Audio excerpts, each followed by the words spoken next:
Mom, think back for just a moment to when I was still developing inside of you. I want to share with you something really cool.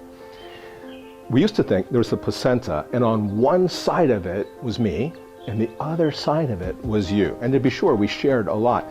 We shared the same food. What you ate built and nourished both of us. We shared the same oxygen. It couldn't get much closer than that. Could it? Well, it turns out it can.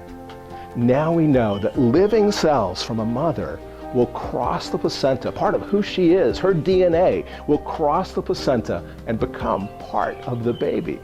And living cells from the developing baby will cross the placenta. Living cells with their DNA will cross the placenta and become part of mom.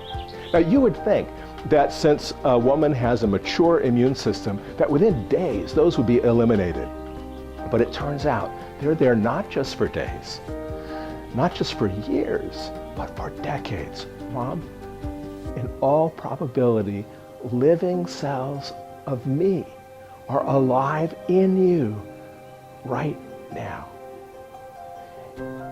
And even for women who have lost pregnancies, who've lost babies, living cells from those babies in all probability will be in them for the rest of their lives. So you didn't stop carrying me the day that I was born. You're still carrying me today. And what are those cells doing inside?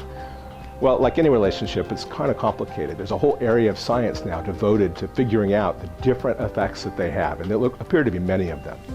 But the one that reminds me of you is that some of those cells, the stem cells, that are there for a lifetime, help protect and defend the mom in several ways. Some protect against environmental chemicals. Some protect against certain types, not all types, of cancer.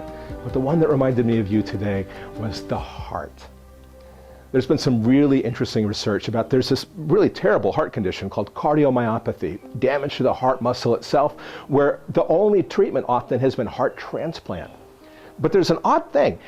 Out of all the different types of heart failure in humans, the one that recovers the best is cardiomyopathy if it happens to be in a woman and happens to be after pregnancy. Nobody's known why, but 50% of the time it gets better on its own, which should be devastating. Well, now we know that fetal cells that have crossed the placenta and take root in mom will show up at exactly the time and place where heart damage happens. And that they'll show up in skyrocketing numbers, and they'll start turning into the kinds of cells that mom needs. Some of them will turn into cells of the lining of the heart. Some will turn into smooth muscle cells, like for coronary arteries. But mom, some of them turn into living, beating heart cells in the mother. Wherever you go, we're together. I love you so much. Happy, happy Mother's Day.